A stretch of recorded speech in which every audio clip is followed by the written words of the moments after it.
Supine hook-lying breathing with a reach. The reason why we're doing this exercise is to help slow the body down and take gravity away so that we can acquire a better pelvis and ribcage position, which then helps the extremities move better. Right?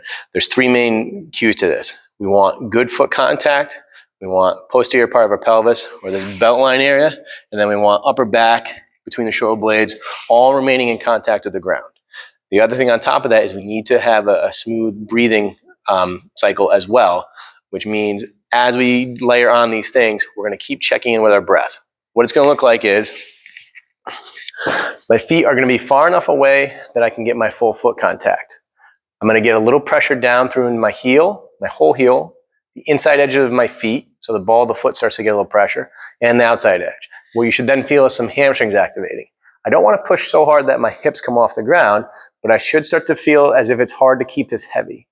I'm then going to focus on this. So I have 2 points of contact that are both kind of feeding sensation to the back of my legs. Then I'm going to take my hands, I'm going to reach them to the ceiling. As I do that, I should feel my shoulder blades wrap around the rib cage, and I can feel my upper back get heavy.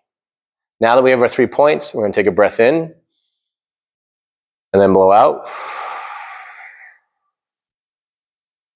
All right, what you should notice is air comes in, you don't lose the contact points. And then blow the air out. All right, the other thing we're noticing is where does air go?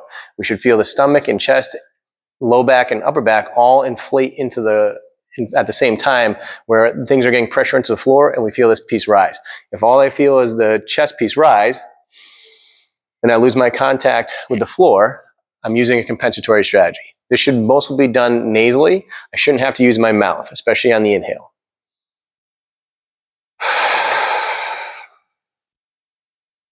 I'm going to pause at the end of the exhale and just go through my checklist again. Do I feel my feet getting a little pressure? Do I feel a little hip contact? Do I feel my upper back? Can I take a breath in and not lose those positions? This should be done to a point more relaxing than strenuous, and you should feel like things move better afterwards.